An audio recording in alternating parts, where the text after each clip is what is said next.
سر پہلے میں بات کر لیتا ہوں پھر. چلیں آپ بات کریں.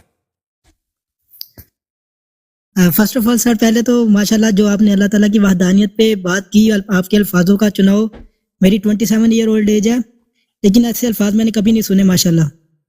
ابھی اللہ جو کو آپ نے سلامتی دے. وہ بھائی کے ساتھ بات کی نا، اور ماشاءاللہ ماشاءاللہ اللہ تعالیٰ آپ کو سلامت رکھے. میرے ایک دو سوال ہیں.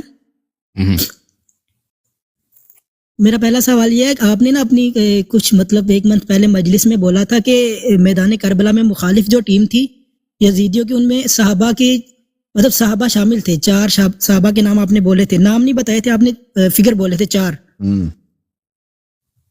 تو کارڈلی ان کے نام بتا سکتے ہیں؟ ہے انشاءاللہ کبھی بتا دیں گے، ان کا احوال بھی بتائیں گے، کتابوں کے حوالے بھی دیں گے. ٹھیک ہے نا بھائی، انشاءاللہ. اور دوسرا یہ ہے کہ اہل سنت میں نا بولا جاتا ہے کہ جب امام مہدی علیہ السلام کا ظہور ہوگا تو وہ مطلب کعبے کو گرا کے دوبارہ بنائیں گے. دیکھیں وہ بخاری کی حدیث ہے نا، وہ بخاری کی حدیث ہے، وہ خود بخاری میں آپ کو حدیث دکھا دیتا ہوں بخاری کی. وہ بخاری آپ کو پسند ہے یا نہیں ہے؟ جی میں کنورٹڈ ہوں. میں پہلے اہل سنت میں تھا، ابھی میرا پورا یہ بھائی خود رسول پاک صلی اللہ علیہ وسلم کی حدیث ہے. کتاب صحیح بخاری ہے بھائی. کتاب کون سے؟ صحیح بخاری. صحیح بخاری. بخاری دیکھ کے آپ کو بخار تو نہیں آیا بھائی؟ نہیں سر آپ دکھائیں. چلیں اگر بخار آ گیا تو ٹائلینول کہتے ہیں، پیراسیٹامول. ادھر کہاں کیا چلتا ہے آپ کے یہاں؟ نہیں ہم مولا کے چاہنے والے ہیں، ایسی چیزوں سے بخار نہیں آئے گا آپ کو. چلو بخار نہیں آتا ان کو. یہاں پہ حدیث نمبر 126 ہے، بخاری کا صفحہ نمبر 50 ہے. کتاب کون سا ہے؟ کتاب العلم ہے. یہ باب 49 ہے. رسول صلی اللہ علیہ وسلم کی حدیث ہے کہ رسول صلی اللہ علیہ وسلم نے فرمایا، یا عائشہ، اے عائشہ، لولا قومک حدیث احدہم بکفر. اے عائشہ، میرے صحابہ جو ہیں ابھی تازہ مسلمان ہوئے، یہ تو ابھی کل تک یہ تو سب کافر تھے، مشرک تھے. اگر یہ نئے مسلمان نہ ہوتے، نیو کنورٹ نہیں ہوتے، تو میں کیا کرتا؟ لنقضت الکعبہ، میں کعبہ کو گرا دیتا. فجعلت لها بابین، میں 2 دروازے اس کے بنا لیتا. ٹھیک ہے نا؟ یہ جی اوکے. اور یہ ہے کہ جی اور یہ ہے، اور آج بھی میں ایک سن رہا تھا مطلب کہ یہ 22 رجب کے حوالے سے بھی اور کافی اور یہ محفلیں بھی وغیرہ، اس میں بولا جا رہا تھا کہ جب میرے مولا علی علیہ السلام کی جنگ ہوئی معاویہ سے، لیکن مولا حسن حسین علیہ السلام نے ان کے ہاتھ پہ بیعت کی. کیا ایسی کوئی بات ہے؟ بیعت کیا تھی؟ یعنی حکومت چھوڑ دیا ان کے لیے نا، حکومت چھوڑ دیا یا معاویہ کے لیے، اور ترک کر دیا، اور اپنے شیعوں کو بتا دیا کہ ہاں کہ آپ ان کی مخالفت نہ کریں، کہ اگر آپ ان کی مخالفت کریں گے تو معاویہ آپ سب کو قتل کر دے گا. تو ضروری تھا شیعوں کے جان بچانے کے لیے کہ امام علیہ السلام اپنے شیعوں کو دکھائیں کہ اپنی جان بچانے کے لیے آپ لوگوں نے معاویہ کی حکومت قبول کرنی. یہ بہت سخت لمحات تھے، لیکن وہ ان کے ہاتھ میں نہیں تھا کہ وہ اس کے علاوہ وہ کچھ کر سکتے ہیں. صحیح ہے نا؟ ائمہ طاہرین علیہ السلام سب تقیہ میں رہتے تھے. امیر المؤمنین اعظم تقیہ میں رہیں. دیکھیں یہ کوئی نئی بات نہیں ہے. امام حسن، امام حسین علیہ السلام، امام زین العابدین علیہ، امام باقر علیہ السلام، سب ائمہ علیہ السلام. یہ جو ذاکرین ائمہ علیہ السلام کو غنڈے کے حیثیت سے پیش کرتے ہیں نا آپ کے سامنے کہ غنڈا ہے بھائی، وہ بدمعاش جیسا، اس طرح نہیں تھا ائمہ علیہ السلام. ائمہ علیہ السلام نہایتی احتیاط کے ساتھ، تقیے کے ساتھ، مدارات کے ساتھ. مدارات کس کو بولتے ہیں؟ کسی کے شر سے بچنا. مدارا کیا ہوتا ہے؟ شر سے بچنا. خلفاء کے ساتھ اس طرح پیش آتے تھے کہ ان کے شر سے بچا جائے. اور صرف ان کی اپنی ذمہ داری نہیں تھی کہ اپنے لیے ہوتا ہے، شیعوں کے بھی لیے، عام شیعوں کے لیے وہ نمونہ تھے. اگر وہ اس طرح انداز لیتے نا، غرور کے ساتھ خلفاء کے ساتھ پیش آتے، تو شیعہ بھی یہی کرتے. اور پھر آج کوئی شیعہ نہیں ہوتا دنیا میں اگر وہ یہ کام کرتے نا.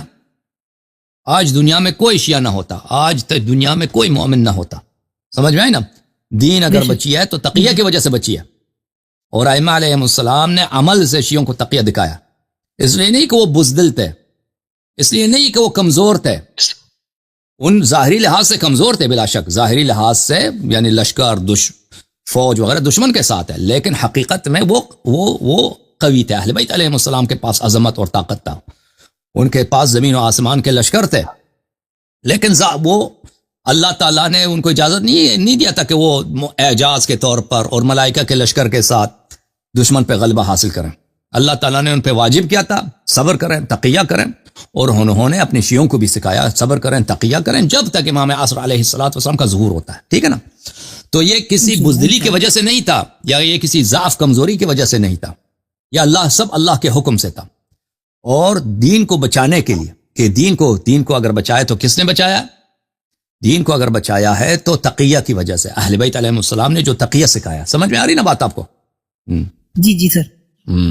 کہ اگر کسی کافر کے سامنے بیٹھو تو ایمان بچانے کے لیے، مومنین کی جان بچانے کے لیے شیعہ یہ کہتے ہیں کہ بھائی ہم جو ہیں ہم ظالمین کا نام لے لو، رضی اللہ کہہ دو کہ ہم ان کو مانتے ہیں، ہم ان سے دشمنی نہیں کرتے، تاکہ آپ کی جان بچائے، آپ کی شیعوں کی جان بچائے، بچوں کی جان بچائے. گاؤں ہمارے جو زمانے میں شیعہ ہوتے تھے، چھوٹے موٹے قبائل ہوتے تھے بیچارے، وہ ان کی زندگی بچائے. ٹھیک ہے نا؟ یہ بہت بڑی ذمہ داری تھی ان کی.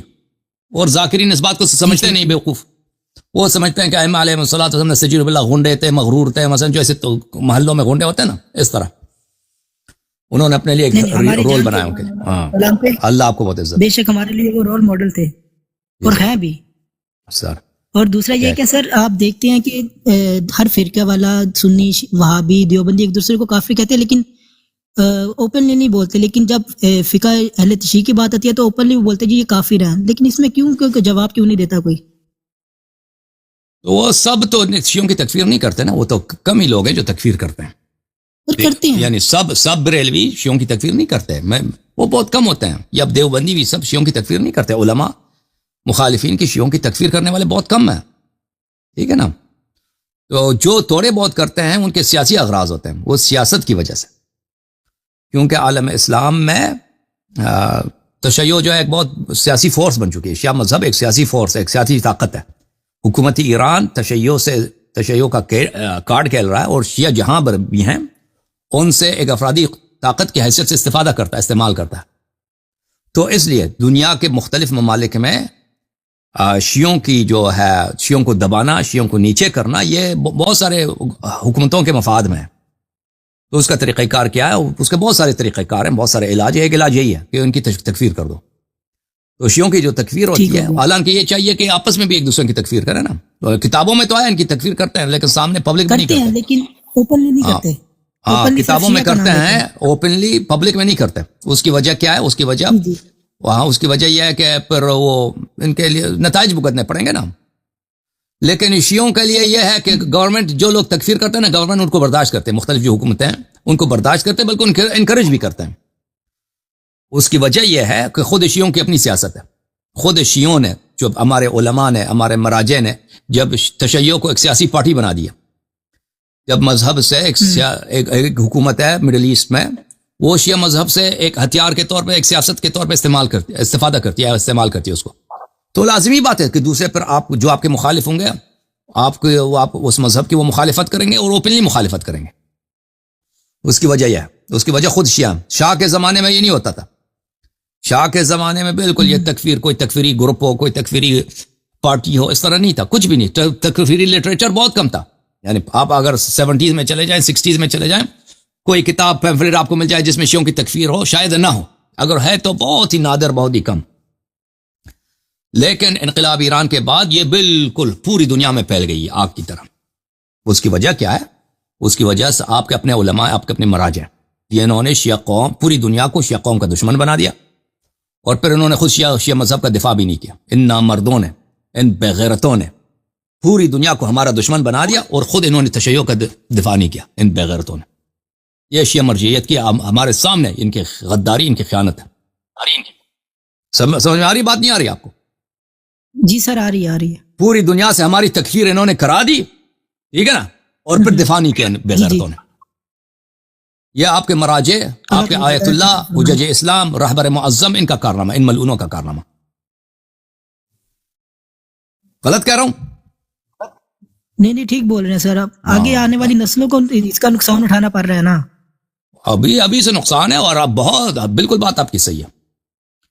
اور یہ جو شیعوں کے اس زمانے میں جو انٹائی شیعہ لٹریچر پیدا ہوا ہے، انٹائی شیعہ جو ذہنیت پیدا ہوئی، ابھی جلدی ختم نہیں ہونے والی. یہ ہمارے آنے والے نسلوں کو اس کے ساتھ رہنا ہوگا، اس کے نتائج بھگتنا پڑے گا. اس کا کون ذمہ دار ہے؟ آپ کا حوزہ علمیہ، آپ کا انقلاب، آپ کے جس کو سنتی مراجع کہتے ہیں، جو انقلابی مراجع، یہ خبیث، اس کے ذمہ دار یہ. اگر یہ نہ چڑھتے، اگر یہ ان کو سیاست کی مرض نہ ہوتی، سیاست کی وائرس ان کو نہ لگتی، ٹھیک ہے نا، تو شیعوں سے کسی کو کام ہی نہیں تھا بھائی، یہ تکفیر کرتے ہیں، شیعوں کے خلاف پارٹیز بناتے ہیں، وہ یہ ایران عراق کی جنگ نہ ہوتی جس میں لاکھوں شیعہ مر گئے، اور پھر یہ جتنے جہادی پارٹیز بنے شیعوں کے خلاف، سپاہی صاحب، یہ کچھ بھی نہیں بنتا، کچھ بھی نہیں بنتا.